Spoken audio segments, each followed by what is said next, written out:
If you want to charge other device using Xiaomi 15T, then what you can do is you can use a USB cable. In my case, I have USB-C cable that I can use to connect both devices together in order to charge the other device with my Xiaomi 15T.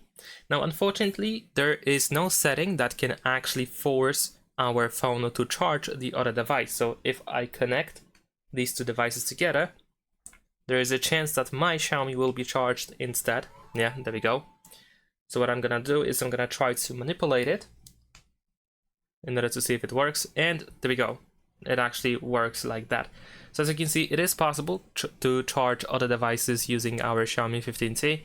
In case it doesn't work for some reason, you might need to, for example, switch the cable. I mean, disconnect and connect the cable again, or something like that. Unfortunately, there is no option to actually choose what you want to do with the USB connection in this specific example. Thanks for watching, leave a like and subscribe.